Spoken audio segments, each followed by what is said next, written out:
특검이 출범할 때부터 국민적 관심이 집중됐던 박 대통령의 이른바 세월호 7시간의 비밀을 밝혀내는 데는 실패했습니다.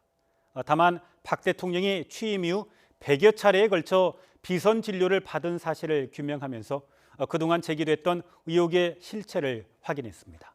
이승윤 기자가 보도합니다. 지난 2014년 세월호 참사 7시간 만에 모습을 드러낸 박근혜 대통령은 엉뚱한 질문을 합니다.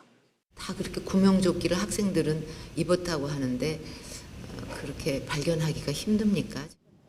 이 때문에 박 대통령이 세월호 참사 이후 오랜 시간 미용 시술이나 머리 손질을 받은 게 아니냐는 다양한 의혹이 터져나왔습니다. 특검은 이른바 세월호 7시간 동안 박 대통령이 단골 미용사로부터 오후에 한 차례 머리 손질을 받은 사실은 확인했습니다. 이 미용사는 청와대 이영선 행정관으로부터 당일 오후 3시쯤 많이 급하다라는 문자를 받고 20분쯤 뒤 퇴교로입니다라고 답장을 했습니다. 하지만 오늘 좀 빨리 부탁드린다는 박 대통령의 요청에 평소보다 빨리 머리 손질을 끝낸 것으로 확인됐습니다.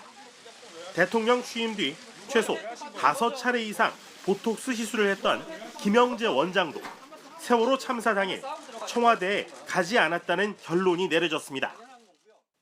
이런 가운데 특검은 박 대통령이 취임 뒤부터 지난해 9월까지 김영재 원장뿐만 아니라 주사 아줌마와 기치료 아줌마 같은 무면허 비선 의료진에게 100여 차례 시술을 받은 사실을 확인했습니다. 또 청와대 주치의도 모르게 비선 의료진이 대통령에게 주사를 놓거나 대통령의 혈액을 외부로 가져가는 등의 불법 행위도 이뤄진 것으로 보고 있습니다. 다만 청와대 압수수색과 박 대통령의 대면 조사 무산으로 박 대통령의 세월호 참사 당일 구체적인 행적을 추가로 확인할 수 없었다고 설명했습니다. YTN 이승윤입니다.